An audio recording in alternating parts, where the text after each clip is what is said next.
Bonjour, bienvenue dans cette partie 2 de 3. Donc, pour ceux qui n'auraient pas vu la première partie, je vous invite à la visualiser.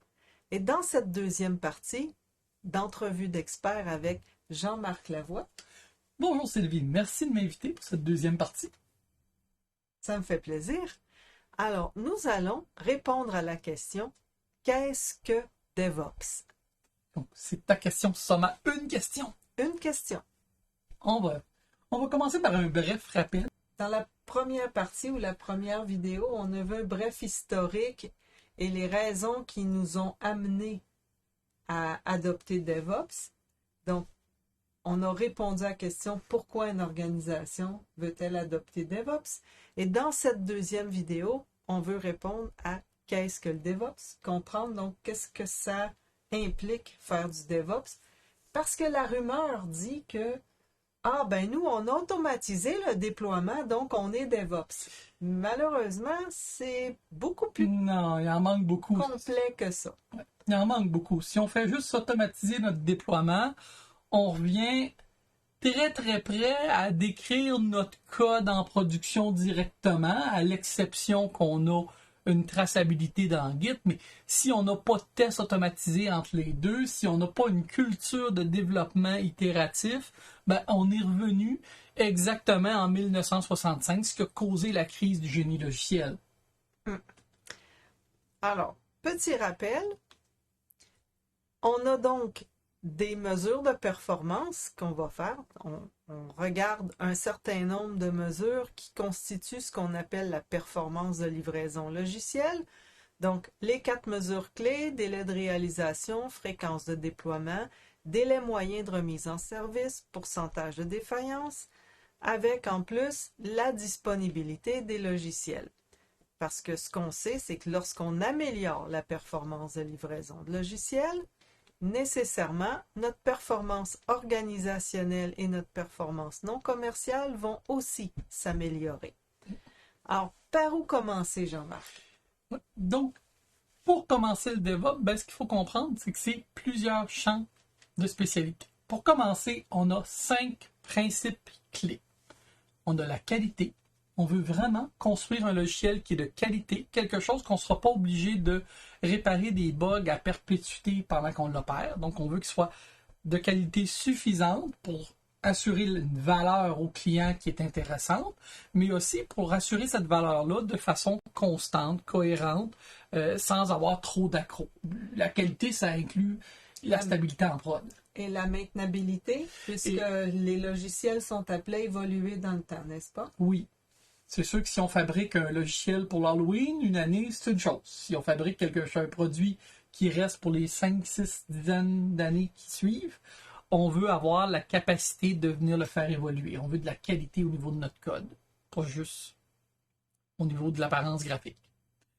Ensuite, on veut avoir du travail en petits lots. On veut travailler de façon itérative, incrémentale. Donc, on veut bâtir des petits morceaux, travailler sur des petits lots pour avoir des petits gains au fur et à mesure, puis avoir nos gains le plus rapidement possible. Mais aussi pouvoir investiguer plus rapidement la source d'un problème lorsqu'un problème est découvert. Investiguer la source du problème, puis aussi retirer la valeur le plus rapidement possible. Plus mes travaux sont petits, plus ils vont arriver rapidement en production, plus rapidement je vais pouvoir retirer du gain, des bénéfices, parce que le développement de logiciels, c'est pas un coût, c'est un investissement. Donc, je veux retirer des profits. Et là, on parle d'ici de retour sur investissement, donc le rendement suite à la mise en production du logiciel. Et à son opération. Et à son opération, parce que c'est pas parce que on développe, puis on a l'impression de développer de la valeur d'affaires. Or, cette valeur d'affaires, elle est réellement perçue le jour où le logiciel est en utilisation. Ensuite, l'automatisation. L'automatisation, c'est un des principes clés. On veut automatiser partout, déploiement, test, toute tâche répétitive dans laquelle on pourrait créer des erreurs. On veut avoir cette tâche-là faite le plus automatiquement possible. Excellent. Ça, c'est la partie que, généralement, on perçoit facilement. Bien sûr. Le tout dans un esprit d'amélioration continue. Je veux améliorer ma façon de travailler.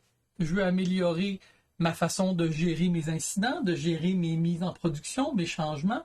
Je veux améliorer mes façons de développer le logiciel et mes façons aussi d'analyser le besoin de mes clients.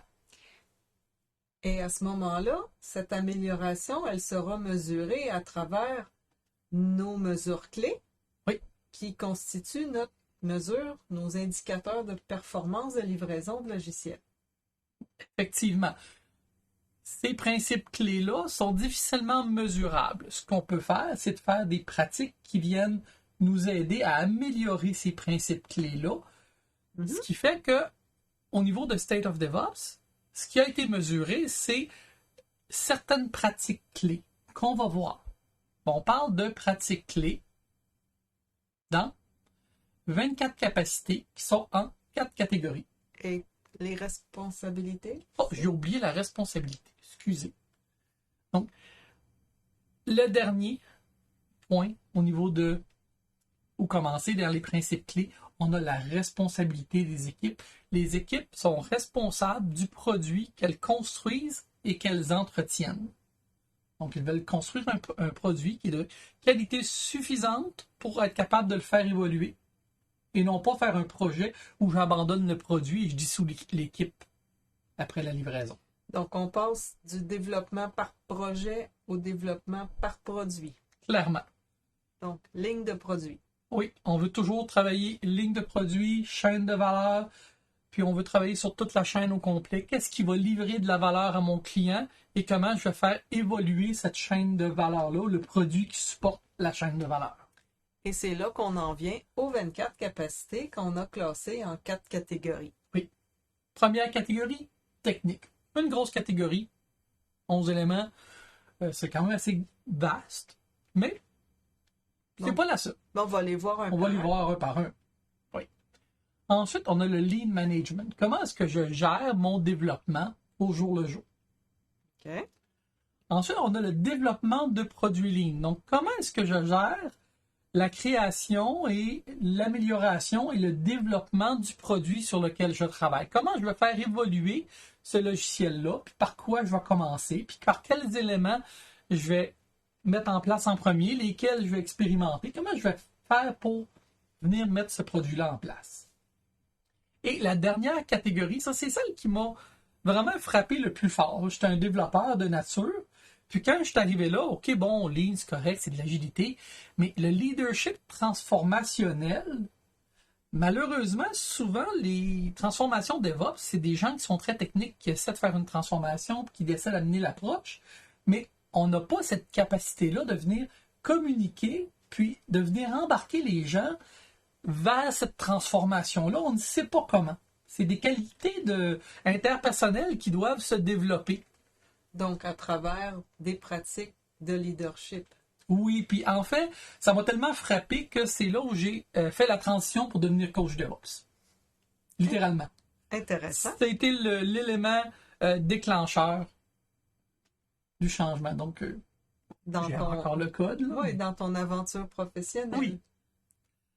Excellent. Alors, quelles sont ces capacités techniques? Si on les passe une par une, ça donne quoi? Oui. Donc, 11 capacités. La première, l'automatisation des tests. Les tests doivent être automatisés. Donc, une bonne base de tests relativement petit, pour ne pas dire unitaire. Je vais dire plus petit parce que parfois les tests peuvent être un tout petit peu plus gros qu'un test unitaire, puis c'est correct. Genre test intégré, automatisé? Non, on veut aussi intégrer, on veut intégrer les tests relativement petits qui n'ont pas d'intégration. On veut vérifier le système. Mm-hmm. On veut s'assurer que une fois que ces tests-là petits, ceux qui roulent pendant que le développeur fait son travail journalier, on veut s'assurer après ça que ces tests-là roulent aussi dans un mode intégré avec les systèmes voisins. Okay. Puis là, on a des techniques pour découpler les tests entre les systèmes pour pas trop impacter, pour pas trop être couplé avec nos équipes. On va le voir, ça fait partie des équipes, c'est une des capacités de travailler de façon autonome. On en reparle un peu justement de ce découpage-là. Puis un tout petit peu de bout en bout. On veut vraiment respecter là, ce qu'on voit souvent, la pyramide de tests. Mm-hmm. On veut vraiment respecter ça pour s'en aller dans un mode où on va faire des tests relativement petits, tout automatisé. Après ça, on va automatiser une partie des tests intégrés, puis une partie des tests en fonctionnement, incluant potentiellement même des tests en production. Les tests d'acceptation aussi. Oui, les tests d'acceptation, on va les automatiser. Là, on fait à la fois du TDD puis de l'ATDD. Oui, Acceptance ATD, Testing Driven Development. ATD qui est le ATDD qui est l'Acceptance Test Driven Development. Aussi parfois le BDD qui est un peu comme... C'est une sous-classe du ATDD. On se concentre sur le behavior, le comportement. Puis du TDD, c'est qu'une fois qu'on a vérifié les fonctionnalités, le comportement et l'acceptabilité du système, on va parfois descendre dans le test unitaire où on va être en TDD pour finaliser le dernier bout de travail. Les deux marchent ensemble, mais main dans la main, ça va quand même. Fait qu'on veut vraiment aller dans ce mode-là, puis automatiser tous ces tests-là à tous les niveaux, autant que possible, avoir le moins possible de tests manuels faits à haut niveau. Donc, on veut se garder juste au petit test exploratoire. Là. OK. Ben, il y a toujours des cas où ça se peut qu'on a oublié quelque chose. Mon exemple classique, c'est ma switch réseau que j'ai installée, qui avait une interface web. Quand je suis venu pour me connecter dessus, je n'étais pas capable d'accéder aux fonctionnalités.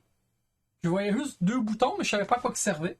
Tout d'un coup, quand j'ai sélectionné le texte, je me suis rendu compte que le texte était blanc sur fond blanc. Fait qu'ils ont probablement tout automatisé les tests, mais ça a passé le test. Ça a passé le test, mais ça a que pas le fonctionné. style était blanc sur blanc. Blanc sur blanc, c'est pas très visible pour un humain. Donc, un testeur qui fait un peu de test exploratoire pour venir juste faire un petit dernier survol. Là. Une dernière petite vérification, comme quoi tout fonctionne tel qu'attendu. C'est ça. C'est pas mauvais, mais c'est pas l'essence. C'est le dernier petit coup d'œil. Ensuite, l'automatisation du déploiement. Donc, on veut automatiser les tests. On veut automatiser notre déploiement, que ce soit notre déploiement en continu vers un environnement de staging, le moins d'environnement possible. On veut automatiser même les créations des environnements eux-mêmes, la création des serveurs. On veut tout automatiser. On ne veut pas avoir de serveurs qui sont différents d'une place à l'autre. OK. Donc, les configurations des serveurs s'automatisent. Oui. Le déploiement, tout ça, ça devient du clic-bouton. Il faut que ça soit...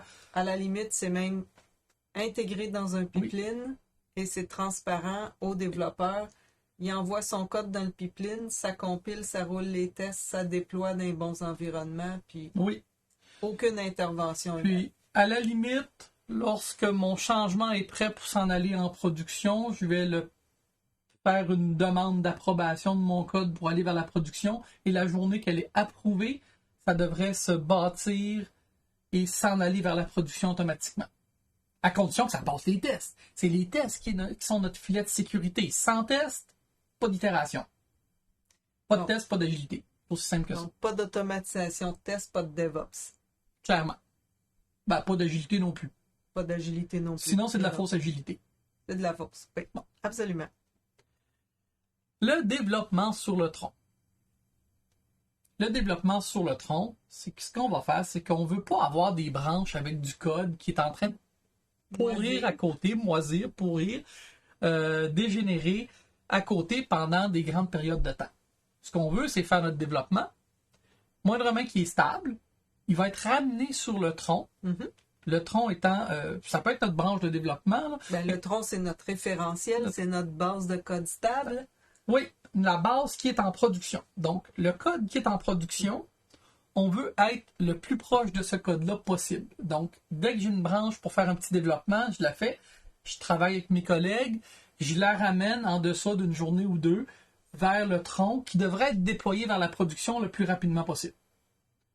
L'idée, c'est de ne pas avoir du code qui traîne. Puis, une des techniques pour faire ça, entre autres, c'est les feature toggles, les feature flags, donc l'activation de fonctionnalités.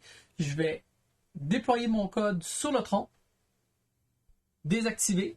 Les tests sont là. Je teste la fonctionnalité activée, je teste la fonctionnalité désactivée, je livre la fonctionnalité désactivée, et quand je suis prêt à utiliser la fonctionnalité, je vais soit l'activer pour un peu de ma clientèle ou pour l'ensemble de ma clientèle. Par exemple, le domaine affaires dit à telle date, je fais le grand lancement. Donc, je vais activer ma fonctionnalité pour un petit bassin d'utilisateurs privilégiés. Quelques jours avant. Quelques jours avant, je vais m'assurer que tout fonctionne. Puis au grand lancement officiel, je vais l'activer plus vague. À plus large échelle. À plus large échelle. D'accord. Mais il va être déployé avant. Je viens séparer le déploiement, ce qui m'assure que mon code sur le tronc est déployé. Je viens séparer ça de la mise en service. D'accord. Ça me permet de rester vraiment très très proche de ma production. Comme ça, quand j'ai un bug qui arrive en production, tous mes développeurs dans le bureau, ils ont du code qui est à quelques jours de la prod. Fait que la plupart du temps, ils vont être capables de reproduire le bug directement dans leur système à ce moment-là. Et un développeur qui reproduit un bug est donc en mesure de le corriger. En fait, il va commencer par faire un test qui reproduit le bug, puis après ça, il va faire passer le test. Ouais, TDD. Ou C'est simple de même. n'importe quoi en DD. Mm-hmm. Ensuite, décalage à gauche de la sécurité. La sécurité, ça se greffe pas. Non, c'est pas comme le glaçage sur un gâteau. Ça fait partie des œufs, de la farine et du beurre qu'on met dedans. Oui, c'est les ingrédients de base. Donc, la façon... La façon de faire, c'est quoi? Non, la façon de faire de l'itératif, c'est pas de faire un gâteau avec moins d'ingrédients, c'est de faire des plus petits gâteaux pour essayer de voir comment est-ce qu'ils goûtent. Voir s'ils sont bons. C'est pas d'éliminer la farine. Oui, et s'ils ont pas de bugs, c'est-à-dire qu'ils nous créent pas de vomissements. Mais là, on est dans le travail en petits lots. On pourra revenir au gâteau après. Donc, le décalage à gauche de la sécurité, on s'occupe de la sécurité en partant. On fait des vérifications fréquentes des vulnérabilités de nos systèmes, puis on les règle au fur et à mesure. On n'attend pas qu'il soit trop tard, donc que ça devienne urgent. Et est-ce que ça s'automatise aussi, les tests de sécurité? Oui, il y a beaucoup de tests qui s'automatisent. Toutes les vérifications de vulnérabilité au niveau des librairies, il y a des outils qui font ça.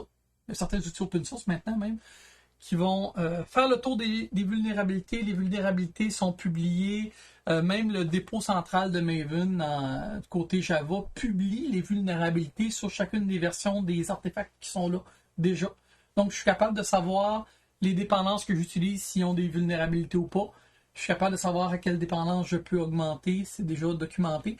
Et je peux intégrer dans mon pipeline de build une vérification pour certaines vulnérabilités avec des outils comme Sonar, entre autres. Excellent. Et ça se fait dans le pipeline, donc c'est fait automatiquement. Dès qu'il y a un commit qui s'en va, il y a un scan qui est fait, il y a un rapport qui est envoyé, ou, à la limite, si la vulnérabilité est trop grave, je bloque le déploiement. C'est aussi simple que ça, on le règle tout de suite. L'architecture découplée, ça ne veut pas dire des microservices. Mais ça ne veut pas dire une application monolithique. Ça peut être un serveur applicatif qui a plusieurs petites composantes que je suis capable de déployer chacune séparément. Tant que je suis capable de déployer une petite composante séparément et que quand cette composante-là est brisée, c'est pas l'entièreté du système qui est mort, je suis dans un système découplé. Si l'autre extrême, ça serait que je ferais un monolithe distribué qu'on appelle, c'est-à-dire qu'on fait plein de microservices mais qui sont tous attachés ensemble et la journée que j'en mets un à jour, je dois tous les mettre à jour. Le monolithe distribué. Ça fait juste en sorte que quand ça brise, j'ai 20 places différentes à regarder. Ça m'aide pas. Okay? Donc, découplé, ce sont des composantes logicielles qui seront capables d'être exécutées de façon indépendante. Oui. Puis, généralement, on va essayer de découpler en s'attachant sur le domaine d'affaires. Domain-driven design. C'est-à-dire que ce qu'on va faire, c'est qu'on va séparer nos composantes selon une fonctionnalité d'affaires. Chaque composante a sa fonctionnalité d'affaires parce que le domaine d'affaires est relativement stable. Mm-hmm. Il n'y a pas tendance à bouger rapidement autant que les technologies. En effet. Donc, en m'attachant sur ce vocabulaire-là, cette syntaxe-là et cette architecture-là, je vais venir rendre les choses plus stables.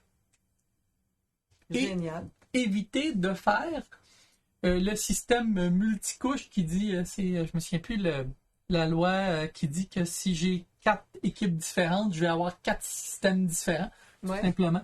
Donc, la hiérarchie organisationnelle va se répercuter dans le système. Là, ce qu'on veut faire, c'est d'aligner un peu plus notre hiérarchie organisationnelle sur les domaines d'affaires, ce qui va aligner notre système sur les domaines d'affaires. ça va se faire naturellement. Ce qui est plus stable que de les aligner par tâches de développeur, en Ah, effet. clairement. Clairement. On veut vraiment s'aligner sur ça, c'est stable. Puis ça.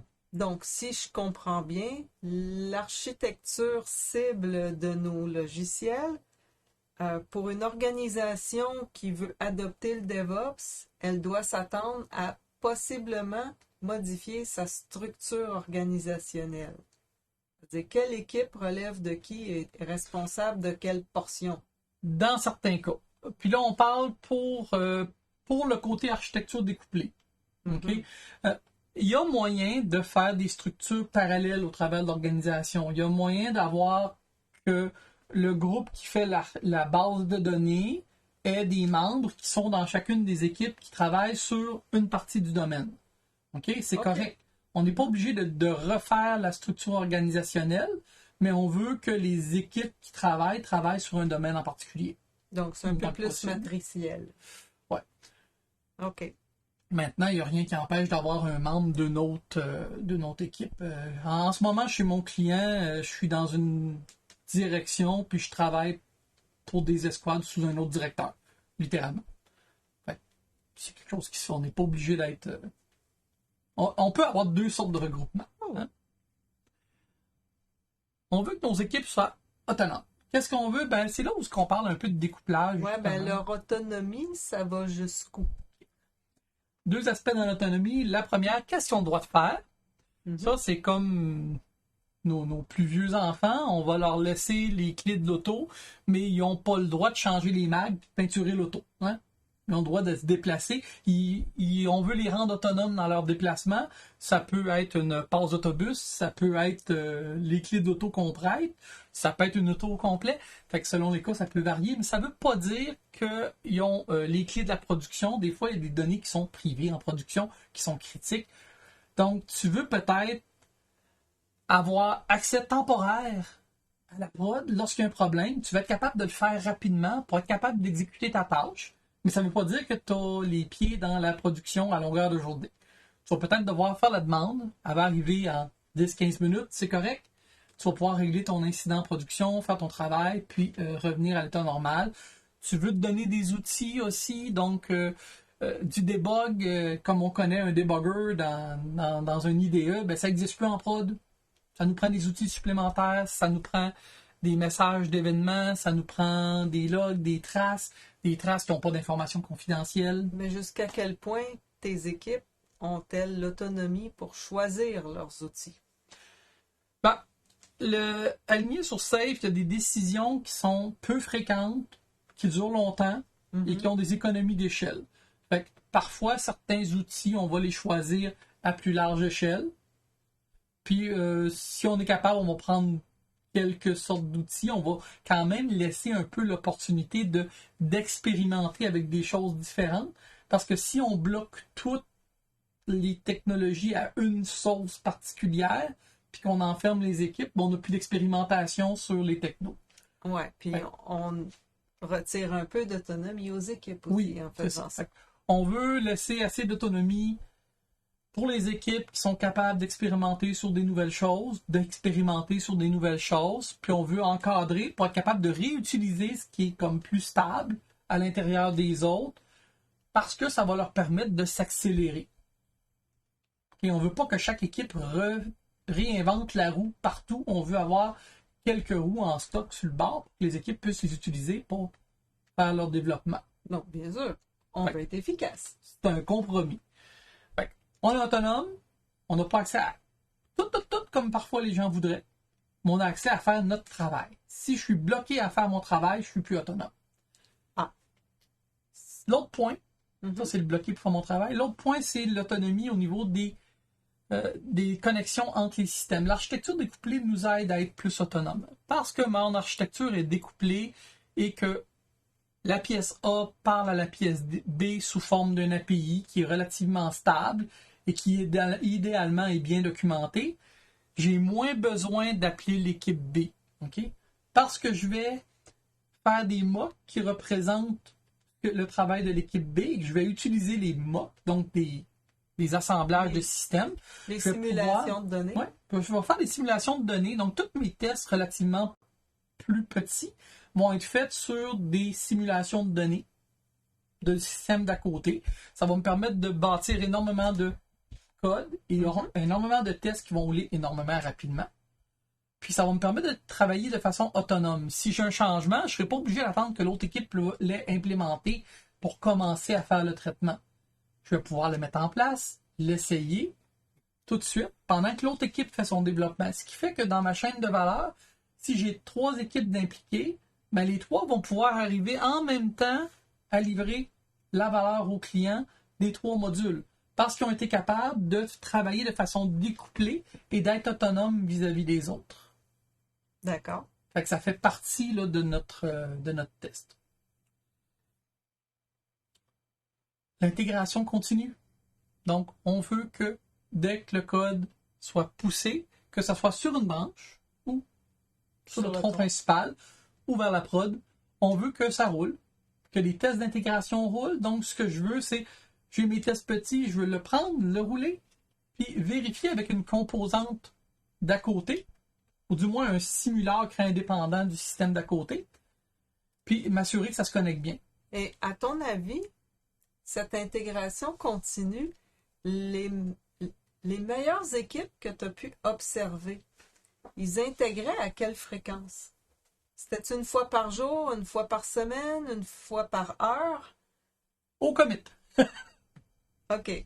À chaque commit. Au commit, sinon une fois par jour. Donc, si le prix de faire le test intégré à cause qu'il y a plusieurs simulacres de composantes puis que ça demande beaucoup de déploiement, si le prix est trop gros, on va le faire avec les tests de performance une fois à la fin de la journée pour cette partie-là. Mais on veut le faire le plus rapidement possible. Fait qu'idéalement, je veux que lorsque je fasse mon changement, que je l'amène dans la branche de code, je veux que mes tests d'intégration roulent.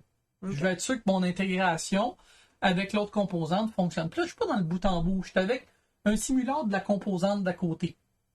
Okay. Donc, je vérifie ma composante elle-même déployée qui parle à une fausse composante à côté qui a le bon comportement. Mais j'ai vérifié toute ma connectivité réseau, mes comportements au complet sont vérifiés. Après ça, je vais vouloir vérifier dans tout le système au complet aussi, un peu moins fréquemment. Okay. Mais je vais vouloir le vérifier.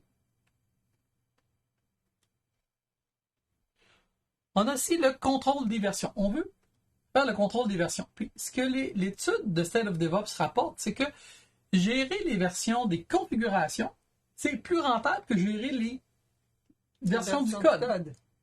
Les configs des serveurs, des installations, les scripts d'installation de serveurs sont plus rentables à automatiser au niveau de la gestion des contrôles de version que le reste. Parce que ça nous enlève énormément de variabilité sur les installations de serveurs et de configuration. Ouais. Donc, ça, c'est pour éviter le syndrome de « je comprends pas que ça marche pas en prod, ça marchait sur mon poste ». Ah non, c'est pire que ça encore.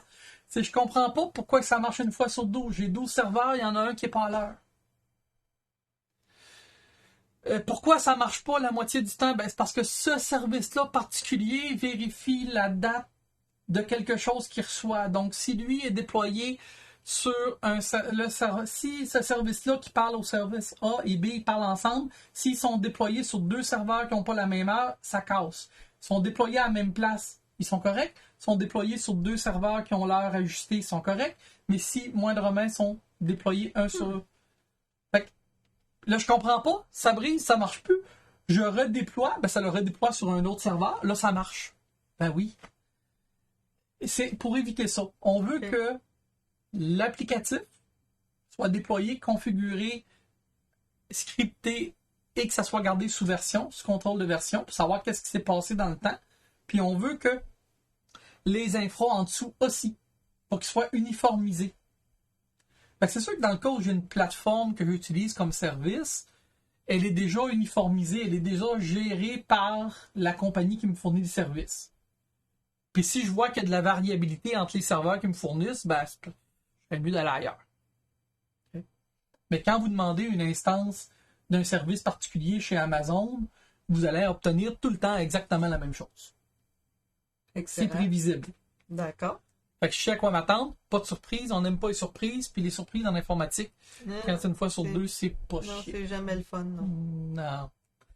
Non, ça arrive jamais au bon moment. Surprise est souvent égale de mauvaise surprise. Ça arrive jamais au bon moment.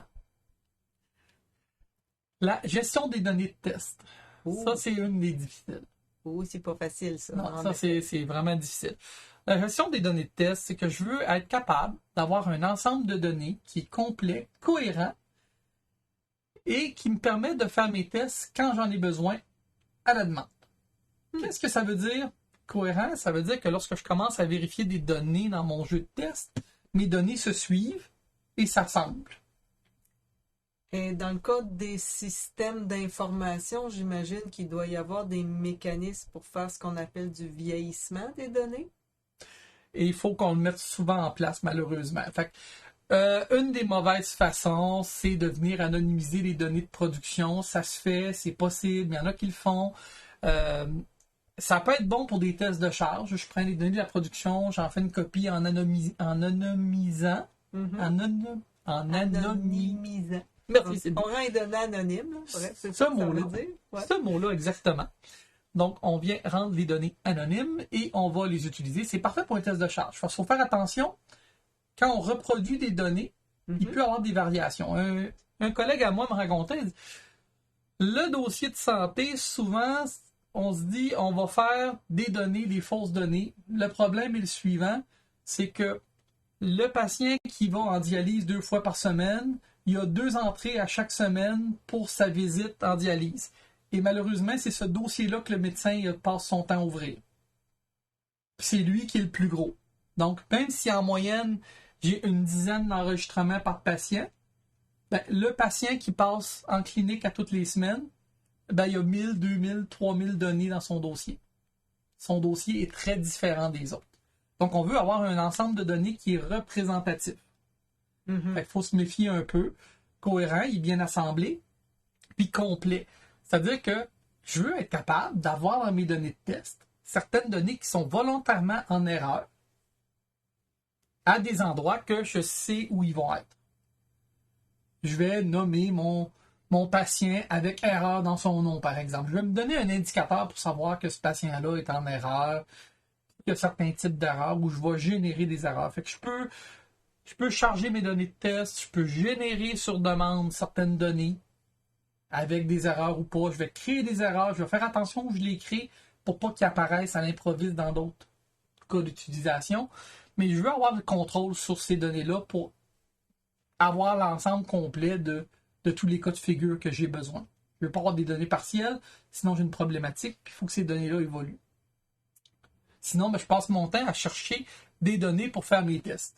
Et quel genre de formation peut-on donner à des équipes de développement pour qu'ils apprennent à faire une saine gestion de leurs données de test, tout en respectant la confidentialité des données de production? J'en ai pas vu passer encore. Donc, ce que je comprends, c'est qu'ils doivent apprendre sur le tas. Ils doivent apprendre sur le tas. Il y a des utilitaires, il y a des outils pour faire ça. Il y a des outils pour faire de l'extraction, conversion, pour extraire les données de prod. C'est pas idéal, renommer des données de prod. Je suis pas à l'aise avec ça. C'est très difficile. C'est bon pour des tests de charge. Puis encore là, on en parlera des tests de charge. Dans des domaines d'affaires où les données de production sont hautement confidentielles, on n'a pas ben le choix, là. Non, il faut anonymiser ou en créer des nouvelles.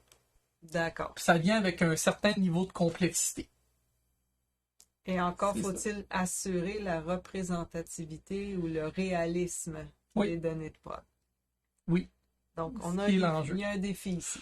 On n'est jamais capable de reproduire totalement les conditions de ce qu'il y a en prod. C'est pour ça que surveillance de la prod. On veut connaître notre prod. OK? Donc, ça inclut potentiellement des tests en prod. C'est-à-dire que quand je vais mettre un système en place en prod, je vais regarder son comportement, puis je vais regarder s'il réagit comme je m'attends à ce qu'il devrait réagir. As-tu un exemple? Je vais vérifier ma performance dans des tests de performance sur mon service en assumant que le service que moi j'appelle prend tant de délai et que moi je ne consomme pas plus que tant de délai. OK? Mon service qui est en dessous que j'appelle moi, il prend 300 millisecondes en temps normal avec une variabilité. Donc, je vais reproduire ça et je vais rouler mes tests de performance pour m'assurer que en ajoutant mon service à moi, ça réponde dans des délais corrects. Et je vois que je devrais répondre en 500 millisecondes, par exemple. OK. Ben, je vais aller corréler ça avec la production. Et on peut faire aussi des tests de charge de cette manière, c'est-à-dire s'assurer que si notre application est prévue pour 5000 utilisateurs, ben quand on dépasse le 4500, on veut le savoir. Donc, je vais essayer de faire des extrapolations. Donc, mon service en local qui roule sur une plateforme XY, là, peu importe. Là. Azure, mettez ce que vous voulez. Azure, Google, Amazon, j'ai tout nommé les 3 principales, plus les autres.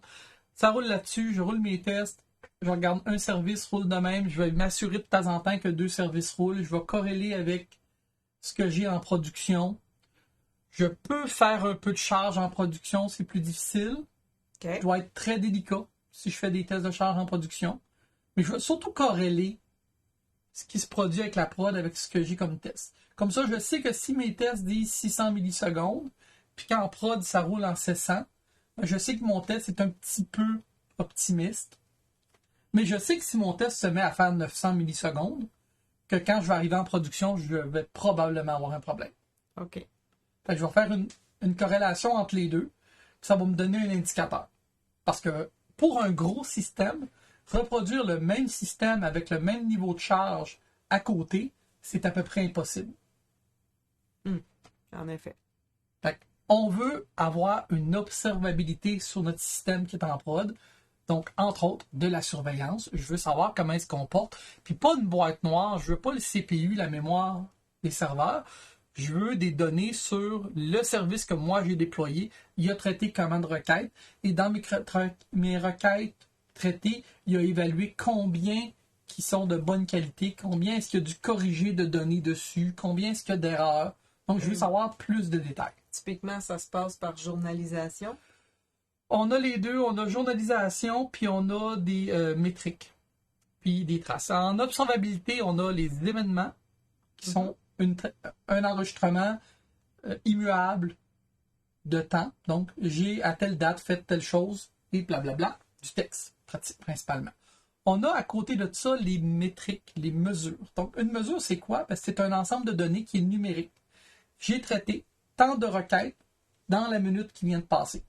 C'est un chiffre. Donc, une quantification. Une quantification, ce qui est magnifique avec les quantifications, c'est que le volume pris par un taux de réponse positive ou d'erreur ou de succès, ça ne change pas avec le volume de données.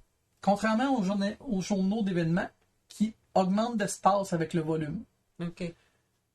Des métriques, ça n'augmente pas. J'ai tant de requêtes à la minute. J'en ai 10 000, j'en ai 10, c'est le même chiffre. Des chiffres, ça se calcule, ça se fait des sommaires.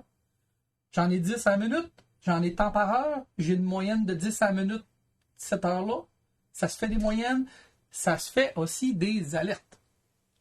Des alertes. Sur des chiffres, oui. OK. Mais avant de passer aux alertes, le dernier dans notre observabilité, c'est la trace. Donc, il dit, ma requête qui a fait une erreur est passée par le système A, qui a passé par le B, qui a passé par le C, puis qui a appelé le D, puis c'est le D qui a explosé.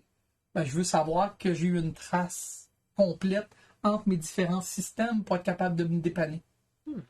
La trace du système. Non, mais ça commence à être sérieux, là. Là, on parle d'observabilité sérieux. Fait qu'on est plus...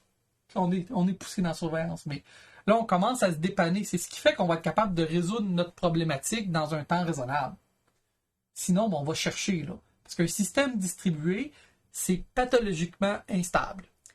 Donc, faire du DevOps pour les équipes techniques qui vont appliquer les capacités techniques, ça demande de la rigueur et de la discipline. Énormément.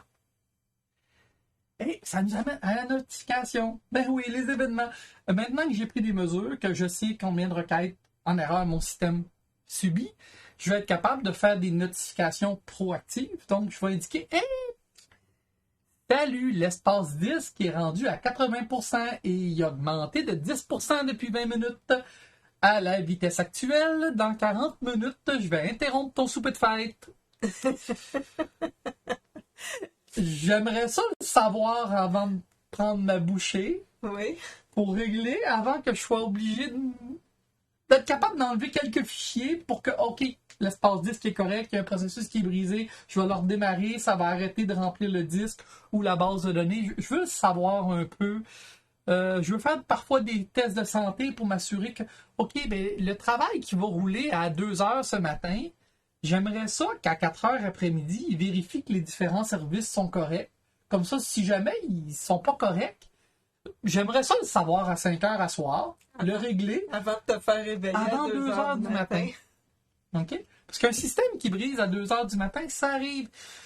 Nos systèmes doivent rester vivants. Là. Il y a du monde qui paye leur bière à 2 heures du matin. Il y a des développeurs qui dorment à 2 heures du matin, puis il y a des développeurs qui prennent une bière à 2 heures du matin. Fait que, Il y en a on veut qui sont savoir la- réveillés pour changer une couche. oui. Fait que, on veut savoir que ça brise avant que ça soit brisé, parce que ça va briser dans le mauvais moment de toute façon. Alors, ces 11 capacités techniques, Oui. donc, vont nous permettre De faire notre livraison notre continue. livraison continue. La livraison continue qui va améliorer les différents indicateurs de notre performance de livraison logicielle et aussi Ah, qui va améliorer ce qu'on appelle la culture organisationnelle de Westrom. Jean-Marc, oui. Westrom. cette culture, bon, tout ça ensemble, ça va augmenter notre performance organisationnelle, bien sûr. C'est le fun, hein? Mais cette fameuse culture organisationnelle de Westrom, Moi, je vais te donner un petit résumé, oui. Donc, si on essaie de la résumer vraiment simplement, là, parce que la culture organisationnelle de Westrom, ça décrit un peu comment les organisations vont communiquer entre elles afin de prendre les idées, de les amener, de les incuber et générer de meilleures idées et de meilleures solutions. Puis, dans ces organisations-là, il y en a qui ont un penchant très politique. On va éliminer le messager parce que si le messager souligne un problème, il me fait mal paraître. Donc, on va se débarrasser du messager. Ou bien, dans les cultures plus bureaucratiques, on va ignorer le messager. On va faire les choses by the book, excusez l'anglicisme, selon le livre, mais selon mon livre. Donc, si tu rentres pas dans ma case, je vais juste t'ignorer. Fait que tu peux chialer, on va t'endurer, parce que tu réussis à faire quelque chose d'autre à côté, c'est productif, mais on va t'ignorer. Puis finalement, le dernier cas, c'est là où on a une culture qui est générative de nouvelles idées, de nouvelles innovations, c'est lorsqu'on va encourager les messagers à dire « OK, qu'est-ce qu'il y aurait comme solution? Tu souffres de quelque chose, mais la problématique vient de où exactement? Puis c'est quoi la solution? Comment est-ce qu'on peut prendre un virage pour aller améliorer les choses? » donc, et quand on a ça en place, c'est-à-dire une ouverture par rapport aux idées nouvelles, par rapport à on veut savoir les problèmes qui existent pour les résoudre. Oui. Ben, tout ça vient favoriser une culture organisationnelle proactive et qui va nous permettre d'améliorer notre performance de livraison de logiciels. Oui. Et notre organisation, c'est lié directement. Donc, prochaine catégorie de capacité, le Lean Management. Le lead management, on a 4 capacités là-dedans. Donc, ça, c'est toute la partie qui dit comment est-ce que je vais gérer les travaux sur lesquels je fais du développement, de l'amélioration, qu'importe. J'ai des travaux à faire, des tâches journalières, j'ai des incidents en production, j'ai des mises en production, j'ai des améliorations sur ma production. Donc, dans mes travaux, j'ai des travaux qui sont directement liés à de la valeur. J'ai des travaux qui sont liés à des clients internes de mon organisation. C'est pas directement de la valeur externe, c'est des clients internes de mon organisation. J'ai des travaux d'amélioration de mon outillage. Ouais. Puis, j'ai des travaux non prévus. Les urgences. Les petites urgences Ouais. qui arrivent régulièrement. C'est ça. Fait que, là-dessus, les urgences, on veut les éviter. Parce que quand une urgence arrive, tout arrête. Tous les autres travaux qu'on a planifiés arrêtent. Fait que là, ce qu'on veut faire, c'est de faire du lead management. Donc, on veut s'en aller sur une quantité de travail en cours qui est limitée. Je veux travailler sur quelques petites choses à la fois, idéalement une par personne, puis je veux éviter d'être bloqué pour attendre, pour finaliser. Parce que des travaux qui sont commencés, qui ne sont pas livrés, Qu'importe leur C'est de nature, l'inventaire, c'est puis de de l'in- l'inventaire, c'est du gaspillage. c'est du gaspillage. Donc, les deux points que je vais vouloir travailler le plus sur les travaux qui sont en panne, c'est d'éviter d'avoir des travaux urgents parce que j'ai fait de la mauvaise qualité. Je veux éliminer ça un peu. Mhm. Puis, je veux m'assurer que les travaux sur lesquels je travaille sont petits. En étant petits, les chances que je les termine pas sont plus petites. J'ai plus de chances de les terminer si je travaille sur une tâche qui prend 4 heures, puis que j'ai une autre chose de changement d'avis, de quoi que ce soit pour m'ajuster, ben je dis OK, ben il me reste 2 heures à faire, OK, fini là, on va passer à l'autre chose. S'il me reste 4 semaines, puis qu'il me reste encore 2 semaines, ben là, je viens de stationner 2 semaines de travail, puis là, ben je viens nuire à mon agilité. Hey, parce que l'agilité, c'est d'être capable de s'adapter au changement des besoins. Mais si je suis en plein milieu d'un travail de 2 semaines, puis que je l'arrête en plein milieu, ben, je suis en plein milieu, là. Mais si je suis au milieu d'un travail d'une demi-journée, puis je l'arrête, je vais finir. Je vais le finaliser. C'est comme si je décide de faire des plates-bandes de fleurs dans ma cour, puis là, je décide de faire des trous partout, partout, partout. Puis la deuxième journée, je mets de la terre, puis entre-temps, je me foule un pied. Ben là, je vais me retrouver avec des tas de terre un peu partout. Mais si je fais une première plate-bande, je mets la terre la première journée, puis que je mets les fleurs, je me foule un pied, ben j'ai fait une plate-bande. Puis la prochaine, ben, en 2 semaines. En 2 semaines. Les priorités ont changé, mais j'ai été capable de m'adapter parce que ce que je faisais était de petite ampleur. D'accord. Ça me Donc, donne une chance de m'adapter. et ça rejoint aussi le principe du manifeste agile qui dit que la principale mesure d'avancement, c'est du logiciel fonctionnel. Oui, Donc, on le commence, on le finit le plus vite possible oui, avant de passer à autre chose. oui. Un petit morceau à la fois, on résout les énigmes, les problèmes. Excellent.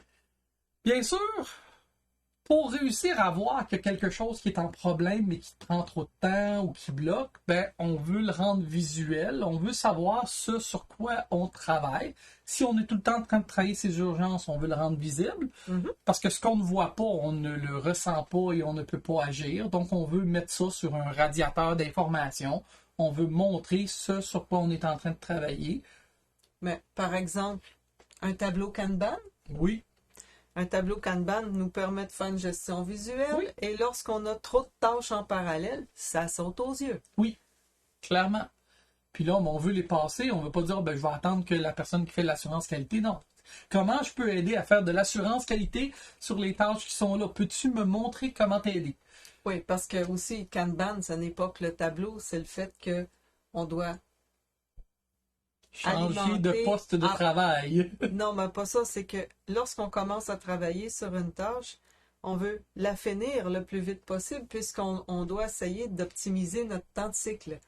Donc, c'est pas de commencer 20 patentes en parallèle en se disant, ben, à un moment donné, je vais les finir. Non, non, c'est j'en pars une, je la finis, j'en pars une deuxième, je la finis.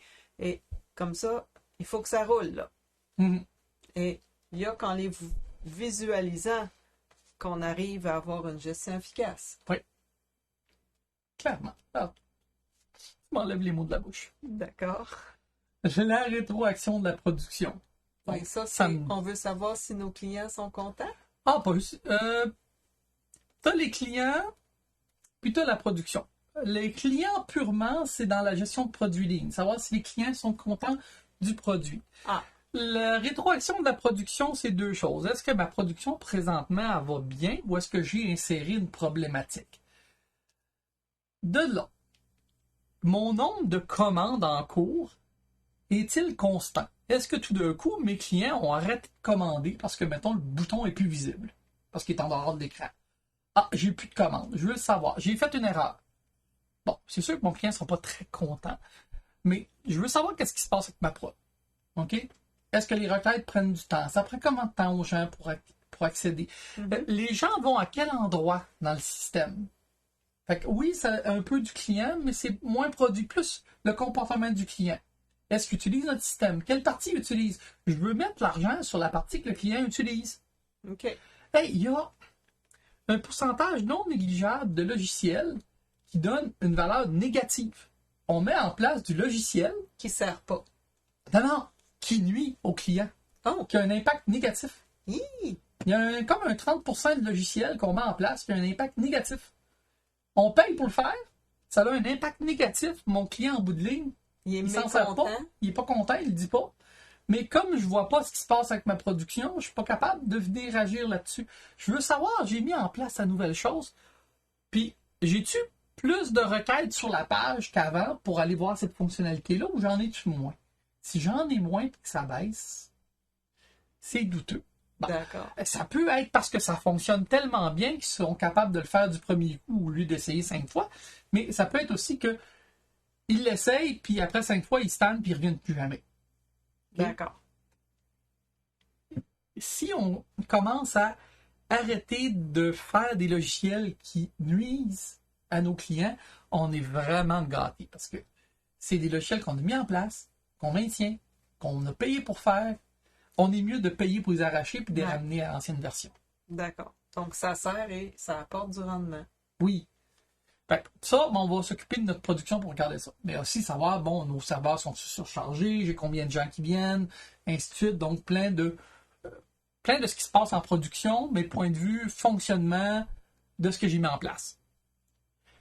Le dernier, donc, l'approbation simple des modifications. Quand je fais une modification, ben, comme on disait de plusieurs reprises, ATDD, Acceptance Test Driven Development, j'ai discuté de ce qui était acceptable comme comportement pour mon système. Je l'ai développé en les testant. Quand j'arrive à la fin, normalement, parce que je passe ces tests d'acceptance-là, mon client devrait être heureux. Je vais réviser, mais ça devrait être rapide. À la limite, je peux venir lui en parler à 80% de mon travail et dire OK, ça va être parfait. On fait une dernière validation, par exemple, s'assurer qu'on est toujours sur le bon chemin. Oui. Ouais, ça devrait passer direct. Ça devrait passer. La journée où je dois faire mes demandes à un comité d'acceptation qui ne connaît pas ce qui se passe dans mon bout de logiciel à moi, ben là, je viens de rajouter un élément supplémentaire, un délai, des attentes. Puis ça, ben, ce que l'étude de State of DevOps démontre, c'est que cette approbation-là complexe avec des pull requests, etc., ça fait pas en sorte qu'il y a moins d'anomalies dans le système. C'est pas parce que je fais des approbations plus complexes qu'il y a moins d'anomalies. Il y en a autant, mais c'est plus long. Fait que c'est juste plus long d'avoir tes bugs. Mais t'en as autant. Parce que on est rendu trop haut dans l'approbation. OK. Les équipes qui font différemment ont pas de processus complet, genre, ils n'ont pas de PR systématique, puis ils ont moins de bugs. Les meilleurs performants n'ont pas de trucs aussi systématiques que ça, et pourtant, ils n'ont pas de bugs. Ils fonctionnent différemment. Ils ont des mécanismes d'auto-vérification, ils ont des mécanismes de revue avant de faire la conception. Ils en ont discuté avant. Fait que, mais ils ont le PO dans l'équipe aussi. Le PO dans l'équipe, mais aussi les pairs qui sont avec eux pour développer, puis ils ont déjà vérifié, ils ont des mécanismes différents de s'assurer que ce qu'ils vont livrer est livré correctement. Puis dans certains cas, les approbations sont... La liste est connue. Je sais que ça passe si je fais ABC. Okay. Donc, ça ne rebondira pas. J'ai pas besoin de faire une approbation folle. Je sais c'est quoi la règle. Je l'applique. Donc, c'est super simple. Mais si ma règle, c'est ABC, puis OK, dans les autres cas, tu dois avoir telle personne spécialisée, ben pour ABC, n'importe qui de mon équipe est capable de dire oui, c'est beau. C'est simple, ça. Fait que si on est capable de le faire plus simple, c'est plus direct, mais on a des mécanismes de remplacement, là, que des revues. Parfois, la surcharge de PR fait en sorte que les gens ne lisent plus les pull requests, les demandes d'approbation. S'il y en a trop, les gens ne les lisent plus.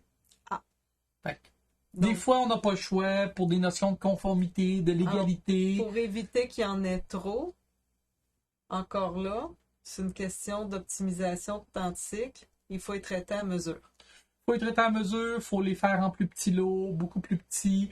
Il faut s'assurer que d'autres personnes dans l'équipe aient des critères prédéfinis pour approuver ou pas des changements. Okay? Autant que possible. Donc, ce qui augmente l'autonomie des équipes. Clairement. D'accord. Alors, le Lean Management, lorsque ces 4 capacités sont appliquées, on augmente notre performance de livraison. Puis là, c'est cute parce que c'est comme comme ils disent, ah ben on n'a plus beaucoup l'annonce de saucisse high-grade, mais ils disaient plus de gens mangent parce que c'est meilleur, puis c'est meilleur parce que plus de gens mangent. C'est un peu ça aussi qui arrive. et ça améliore notre culture. Ça améliore notre culture, donc, OK. J'ai rendu visible les choses, j'ai communiqué, on m'encourage à communiquer, c'est bien vu, s'il y a des problématiques, je les règle, je suis génératif, ma culture est meilleure, je génère des innovations, des nouvelles choses, ça augmente ma performance. Génial.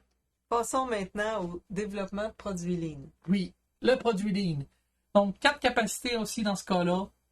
Travailler en petits lots encore, mais en petits lots de fonctionnalité. Oui. Je vais développer une fonctionnalité, un petit morceau, un petit peu à la fois, une première version. Si je ne la mets pas en fonction tout de suite, je peux la mettre en bêta. Il n'y a rien qui m'empêche de la mettre en bêta.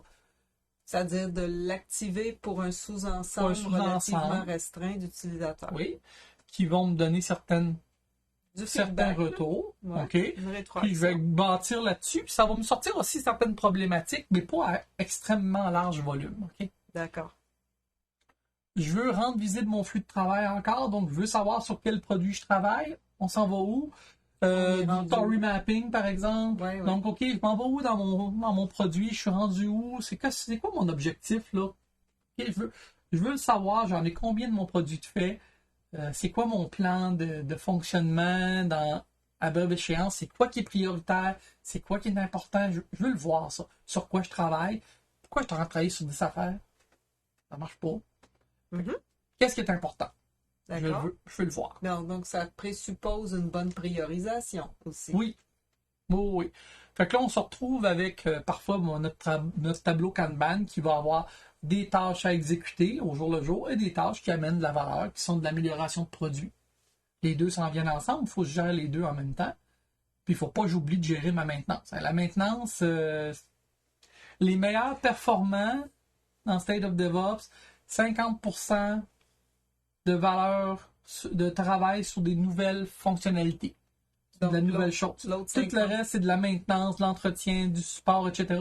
Les meilleurs, les plus performants. Parce que les moins bons, c'est plus comme 70, c'est 30% de nouvelles fonctionnalités. Oh. Fait que quand tu dis, oh non, je vais m'assurer d'avoir 30% de mon temps pour faire la maintenance puis la gestion de la prod, tu bats les statistiques. D'accord. Donc, en moyenne, c'est 50-50. Les meilleurs. Mais ça, c'est les meilleurs? Les meilleurs, c'est 50% de nouvelles fonctionnalités. Les moins bons, c'est 30%. Oh. Le reste, c'est du support, de l'entretien, de la maintenance, plein de choses comme ça.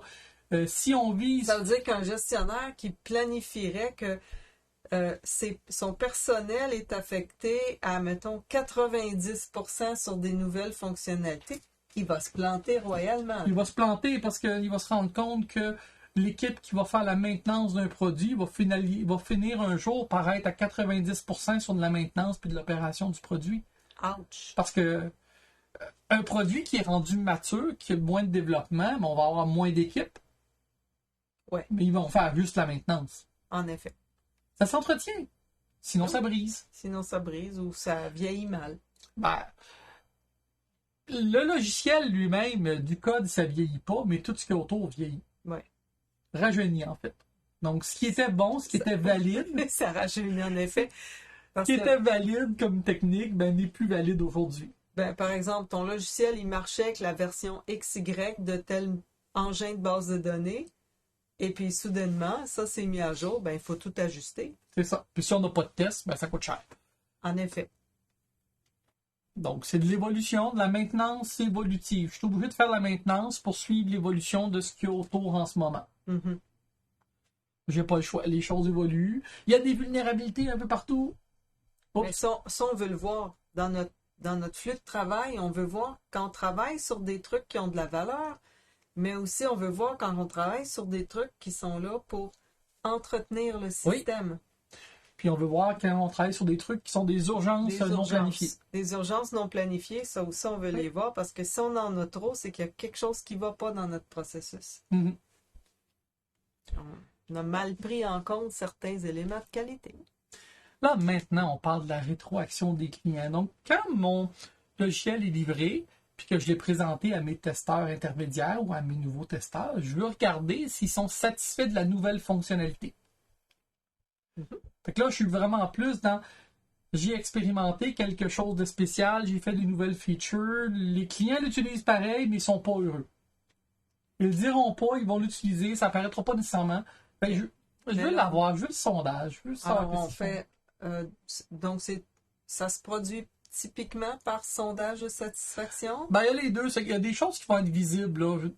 Les clients arrêtent de se rendre sur une page, ils n'utilisent plus cette fonctionnalité-là, ils cliquent plus dessus. Ça, je le mesure, je suis capable. OK. Je le vois immédiatement que les clients arrêtent d'aller à cette page-là, arrêtent de l'utiliser. Il n'y a plus d'engouement, ou il y en a un, ça redescend. Donc, je vais en voir une partie par la mesure de ce que je fais. OK. Les autres, je vais l'avoir des fois par des sondages. Il y a d'autres techniques. Strategizer, on fait un bon livre sur les expérimentations. OK. Et on pourra en parler, c'est super cool. On pourra faire une présentation juste là-dessus d'une heure. Mais en gros, ils ont différentes techniques pour aller expérimenter. Ça inclut, entre autres, Google ont des techniques un peu traites. Ils viennent mettre dans le menu une nouvelle fonction, puis juste le titre de la fonction donne envie de cliquer dessus, puis là, tout d'un coup, c'est oh, on n'a pas encore fait cette fonctionnalité-là. Ils la présentent à quelques usagers, puis ils regardent voir si c'est intéressant. Est-ce qu'il y a C'est un engouement? Ouais, y a-t-il un engouement? Est-ce que les gens cliquent là-dessus? Je vais l'expérimenter. Puis s'ils l'ont, ça veut dire qu'ils sont intéressés à cette fonctionnalité-là, je vais la faire. Fait que là, ils recueillent un peu de cette façon-là une rétroaction des clients. Puis en plus, ils savent qui a cliqué dessus, ils sont capables d'envoyer hey, « Wow, on a fait ça! » Et t'es intéressé, c'est sûr que tu vas être lancé. Là. Hey, t'es prêt à être bêta-testeur, toi t'as cliqué dessus, ça n'existait même pas. Toi, t'es prêt à le tester en alpha, certain. T'es volontaire. Fait que ça fait partie de ces choses-là. Puis parfois, ben c'est va être le sondage de satisfaction, des fois on n'a pas le choix. L'expérimentation de l'équipe, ça fait partie de ça que je disais un peu là. On veut expérimenter, on veut regarder des nouvelles techniques, on veut avoir un peu de marge pour tester des nouvelles approches de développement, des nouvelles approches aussi pour construire notre système, pour voir comment ça va se comporter. Donc, je veux essayer ça, je veux voir comment ça se comporte. Et par rapport à l'expérimentation de l'équipe, si on prend de l'agilité à large échelle avec un framework comme SAFe, là, le Scaled Agile Framework for Enterprise, quand on fait un product increment, donc on parle ici de typiquement 5 itérations de 2 semaines, où la 5e est réservée, on espère, principalement pour l'expérimentation.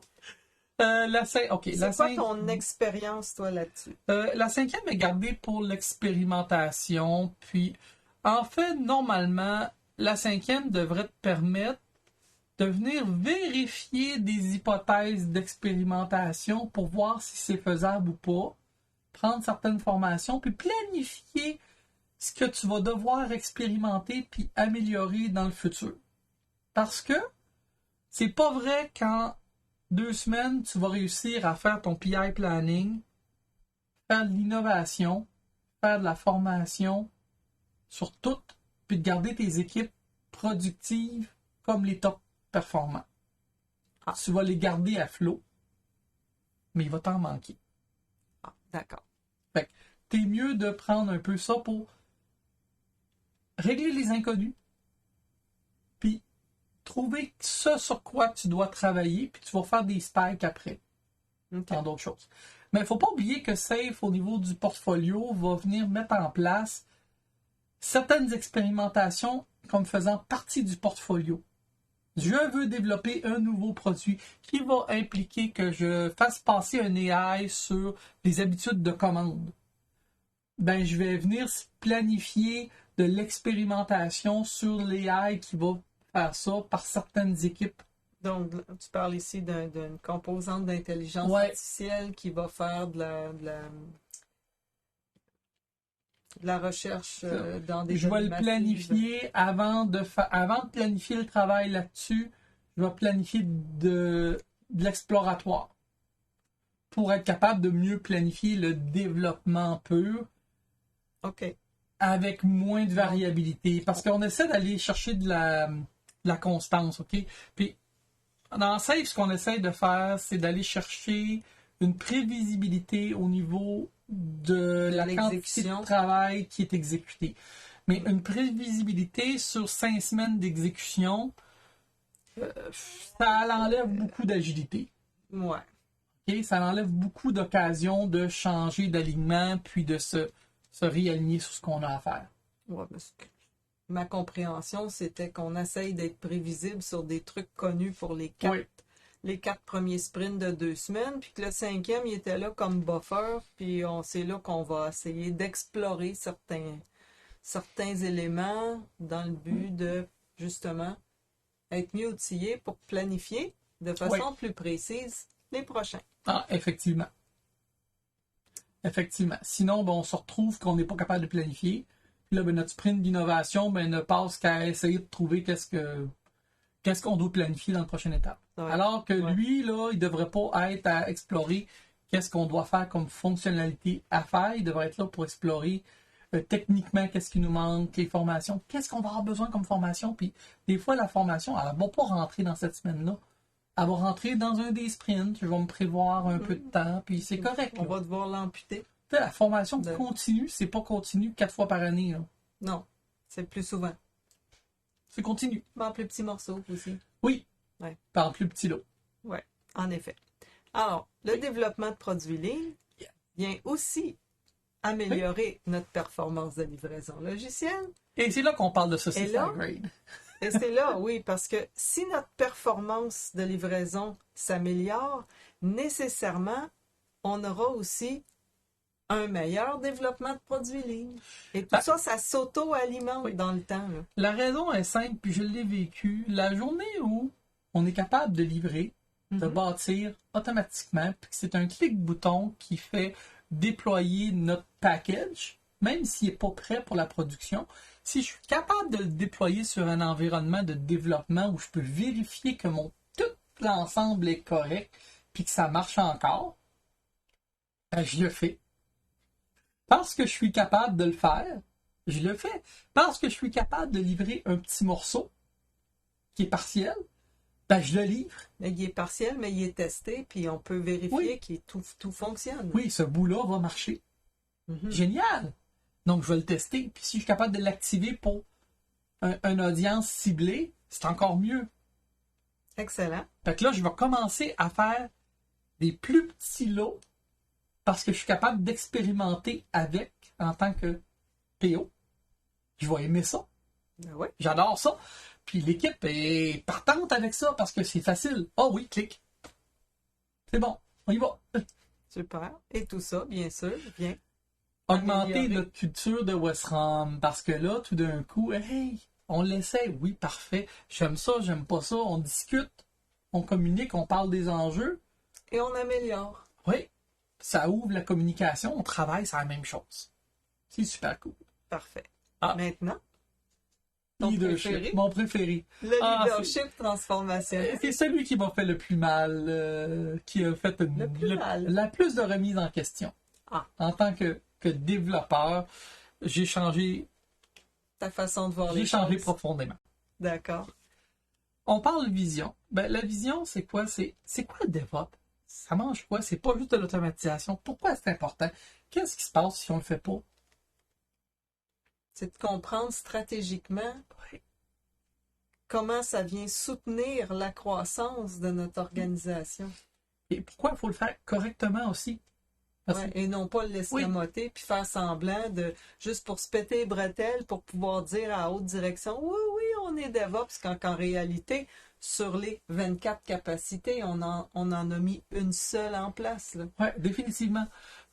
On veut vraiment aller regarder ça, mettre en place, communiquer la vision, s'assurer que les gens le comprennent, qu'ils le saisissent. Puis je fais beaucoup de formations ce temps-ci sur différents aspects, puis tout est relié, tout est dans tout, comme ils disent, tout se rattache.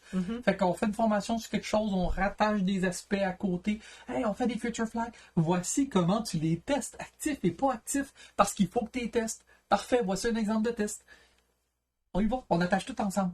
Tout est attaché, tout est relié. Fait que faut montrer la vision, il faut le montrer dans les exemples, il faut le montrer dans la commune. Mais les contre-exemples aussi. Oui, les Parce qu'il y a contre-exemples. il y a des bonnes façons de faire, puis il y a des mauvaises façons de faire. Toujours. On veut une communication qui est inspirante, on veut pas trop être grincheux, fait qu'on veut donner l'idée, c'est intéressant. J'aime ça, moi, faire des tests automatisés en TDD. J'adore ça. Puis, j'ai un développeur qui aime faire des tests. Pourquoi? Hey, ça me donne plein d'opportunités de venir changer mon code puis de l'améliorer sans risquer de Briser la fonctionnalité. j'allais le dire autrement, mais c'est correct. Donc, ça vient m'éviter des gros soucis parce que je suis confiant que ce que j'ai fait n'a rien brisé. Hey, ça me donne un outil incroyable. Ça me donne des opportunités que je ne pouvais pas avoir avant. Et là, cette communication inspirante, on s'attend à ce qu'elle soit véhiculée par des gestionnaires, mais par les chefs d'équipe aussi. Oui, chef d'équipe, leader technique, coach. Il faut que ça vienne d'en haut un peu. OK? Il faut qu'en haut, on dise hey, wow, bravo, on a fait plus de déploiements, c'est vraiment cool. Puis ça va bien, on n'en fait pas trop d'erreurs. Regarde, on s'améliore. Puis le fait de faire plusieurs déploiements, ben, quand c'est venu le temps d'avoir la faille de Log4j en janvier, là, il y en a beaucoup qui étaient contents d'avoir les automatismes pour déployer. Puis ceux qui en avaient moins, ben, il y avait plus de souffrance. Parce que ça nous aide à ça. Puis dans le monde d'aujourd'hui, à la quantité de vulnérabilités et la vitesse à laquelle sont exploitées, ça veut dire qu'on doit faire souvent des déploiements pour régler des vulnérabilités à l'improviste. Fait que si on n'est pas capable, ça marche pas.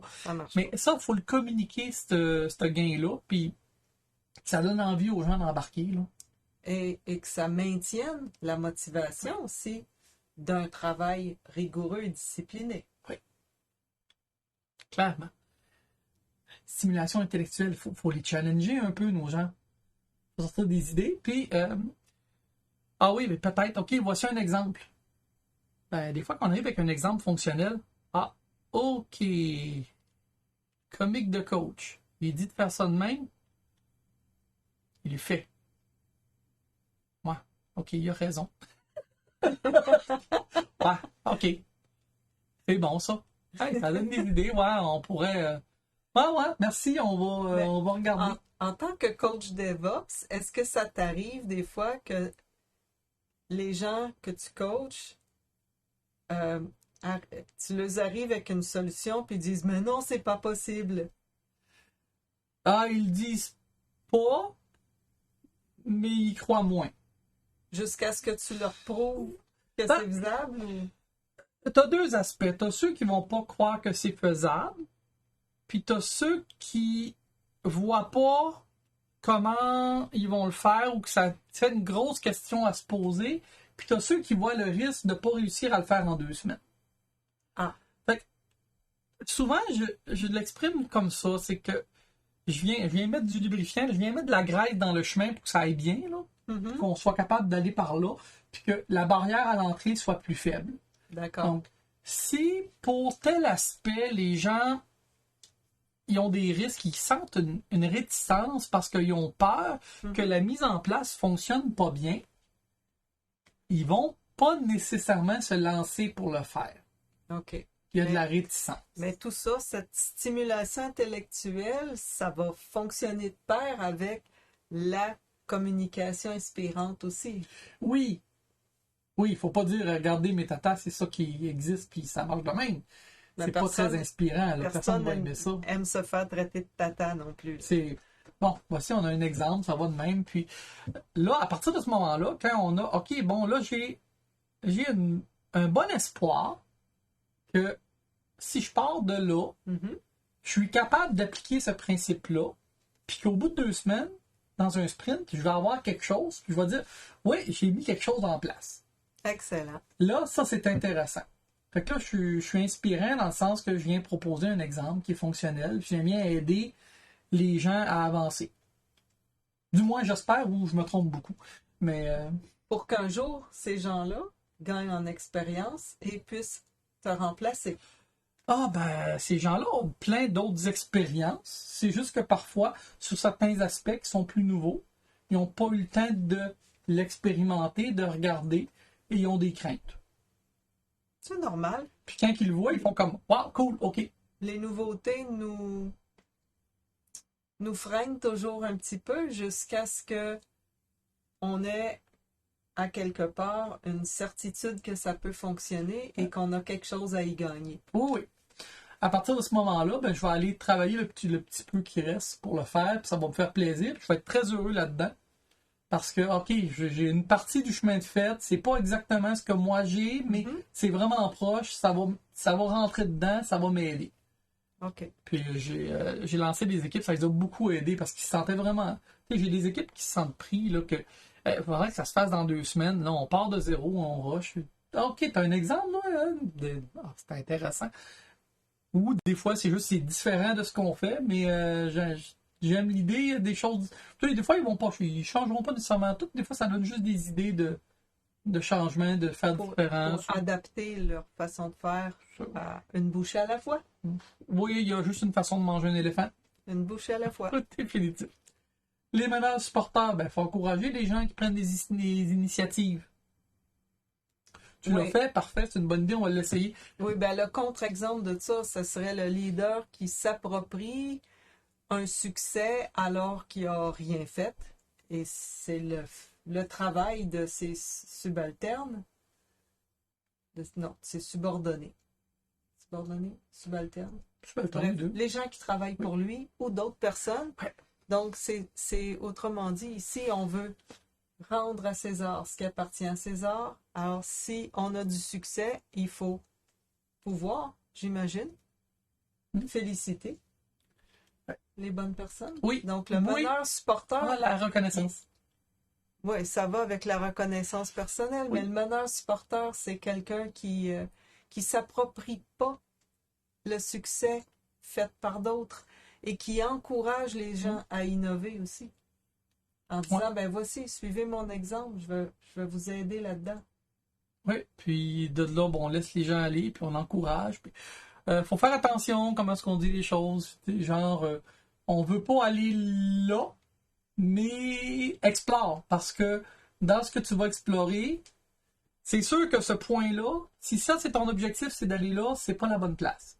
Mais même que tu explores, tous les 4 autres points autour peuvent nous donner un gros gain. Fait que tu veux peut-être explorer parce que tu vas aller là, puis c'est pas la bonne place où tu explores. Mais tout le reste que tu vas gagner dans l'exploration va amener énormément de valeur. Il faut encourager donc ces équipes à cette exploration. Et ce qui encourage en même temps la stimulation intellectuelle et toutes ces pratiques de leadership transformationnel vont venir contribuer à maintenir, voire augmenter la motivation des employés au travail. Or, ce qu'on sait, c'est que les employés motivés sont des employés productifs. Et c'est directement lié au fait aussi qu'on a un taux de roulement du personnel plus faible. Oui. Parce qu'un employé malheureux ne restera pas à l'emploi de l'organisation, il va aller travailler ailleurs. Donc, dans une période où on a le plein emploi en informatique, où les compagnies ont un enjeu de recrutement de personnel,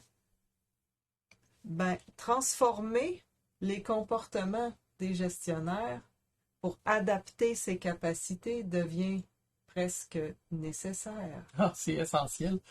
On n'a pas le choix. Alors, le leadership transformationnel va venir influencer positivement nos capacités techniques. Oui. Bien sûr, mais aussi le développement de produits lignes. Oui, parce que si j'encourage pas les gens à travailler de façon ligne en mode produit et d'améliorer leurs capacités techniques, si je les encourage pas à aller vers là, puis je leur explique pas pourquoi, ils vont garder les anciens patrons de développement. Puis si je les récompense à faire la mauvaise chose, ils vont continuer. Bien sûr. Alors, en conclusion, DevOps, c'est 24 capacités, dont 11 capacités techniques. Donc, c'est bien plus que la simple automatisation du déploiement. C'est ce que moi j'appelle de l'agilité plus plus. Donc, n'espérez pas vous transformer à DevOps demain matin si vous n'appliquiez pas bien l'agilité à la base. Puis c'est surtout un mécanisme, le DevOps, qui est efficace et efficient parce qu'on va éliminer le gaspillage tout au long. Oui. Alors, suite à ça, quels sont les obstacles pour adopter le DevOps? Mais pour le savoir, il faut nous rejoindre dans la prochaine capsule vidéo, les anti-patrons culturels nuisants à DevOps, qui est la partie 3 de 3. Bon, merci Jean-Marc. Merci Sylvie, ça fait plaisir. Merci à vous et à la prochaine. Merci.